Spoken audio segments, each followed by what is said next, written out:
అమ్మా గంగమ్మ తల్లి, నేను పెద్ద మనిషినయ్యానన్న విషయం నీ కడుపులోనే దాచుకో. మావయ్య డాక్టర్ అమ్మ ఒకటయ్యే వరకు ఈ నిజం ఎవ్వరికీ తెలియకూడదు.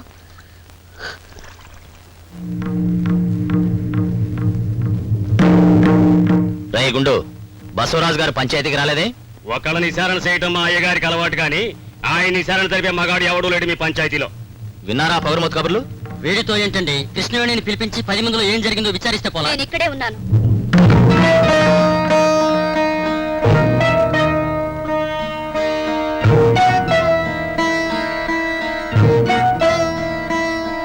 ఏమ్మా, ఫాదర్ గారు చెప్పింది నిజమేనా?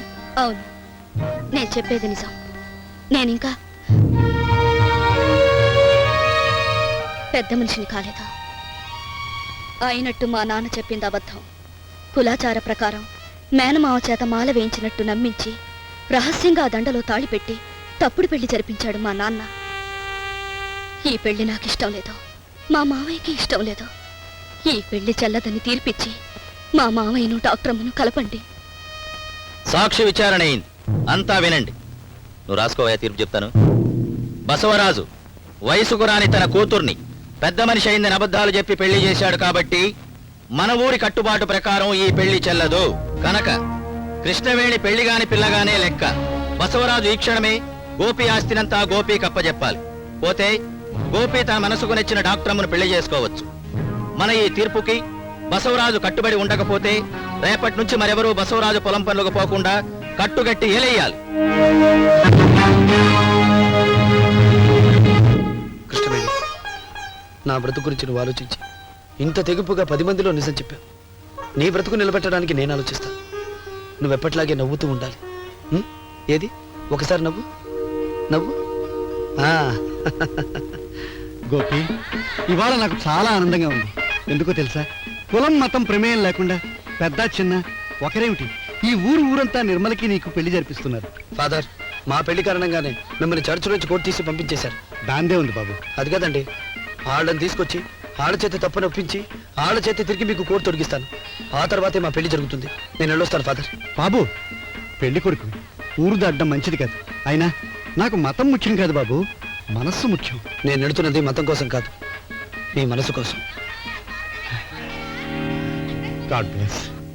గంజి నీళ్ళ గతి లేక నా కాళ్ళ దగ్గర పడి ఉండే కుక్కలన్నీ నాకు వ్యతిరేకంగా ఏకమవుతాయా? ఒరే, రేపటి నుంచి కోతల ఆరంభం. ఊళ్ళో వాళ్ళు రాకపోయినా ఎవరిని బ్రతిమాలక్కర్లేదు, పొరుగు నుంచి కూలీని రప్పించు.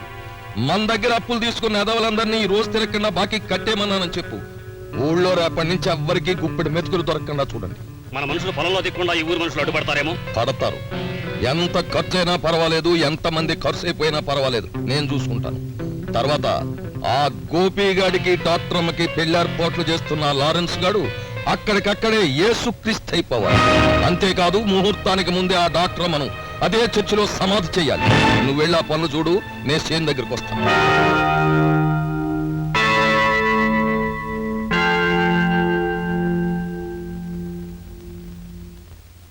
నిర్మలమ్మ,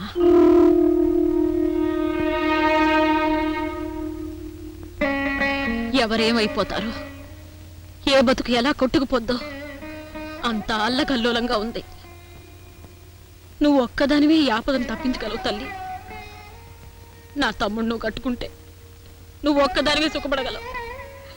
ఆడిని వదిలేస్తే నా కుటుంబం అంతా సంతోషంగా ఉంటుంది తల్లి. అన్నిటికీ ఓర్చుకునే బతికే ఆడబతుకు. నీలాగనే చదువుకోలేదు, అందుకే నీ కష్టాన్ని ఆలోచించకుండా నా కుటుంబానికి వచ్చిన ఆపదని తప్పించమని భిక్ష అడుగుతున్నాను. నువ్వెక్కడికైనా వెళ్ళి పెళ్లి చేసుకుని సుఖంగా ఉండు తల్లి. మీరేం కంగారు పడదు. నేను ఊరు వదిలి వెళ్ళిపోవాలని ముందే నిర్ణయించుకున్నాను. మీరనుకున్నట్టు నేను ఈ పెళ్లి చేసుకుంటే అది నా దృష్టిలో రెండో పెళ్ళే. అది ఈ జన్మలో జరగదు. ఫాదర్ పెళ్లి ఏర్పాటు చేసే లోపల నేను ఈ ఊరు వదిలి వెళ్ళిపోతాను. మీరు ధైర్యంగా వెళ్ళండి.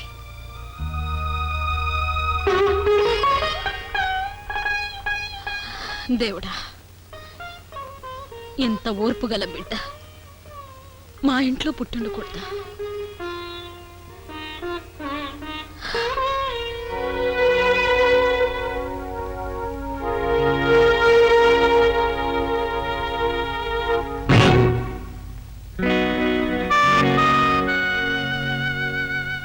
ఎక్కడికి వెళ్ళిపోతున్నావు?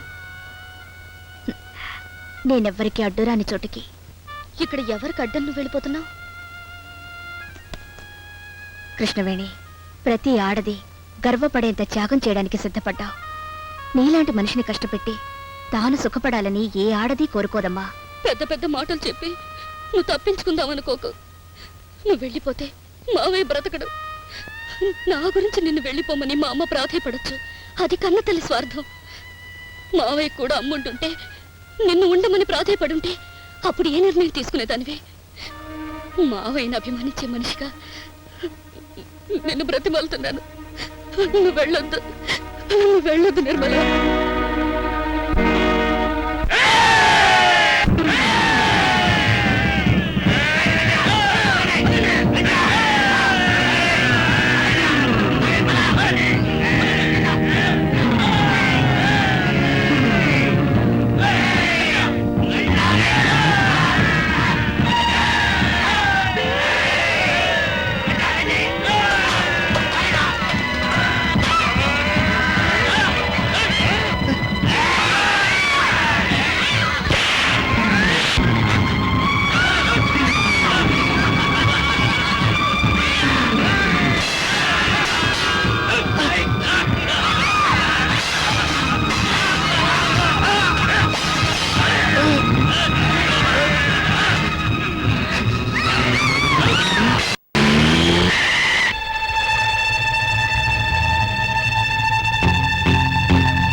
ఫాదర్, ఏమిటిది ఫాదర్? ఏం జరిగింది? గోపి నన్ను మదర్ సుపీరియర్ మతద్వేషి అని నేరం మోపి మత గురువుగా తొలగించింది. ఆ నేరానికి యేసుక్రీస్తుకి సిలువ వేశారు. ఈరోజు బసవరాజు నాకు సిలువ వేసి నన్ను క్రీస్తుని చేశాడు. గోపి, క్రీస్తుని చేశాడు.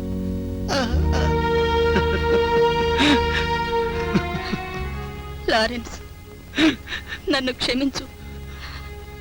మనుషుల కోసమే మతం అన్న నిజాన్ని నిరూపించారు మీరు. మిమ్మల్ని మతం నుంచి తొలగించటం మా పొరపాటు. ఈ కోటు మీలాంటి వారికి చెందినప్పుడే దీనికి విలువ, మతానికి విలువ.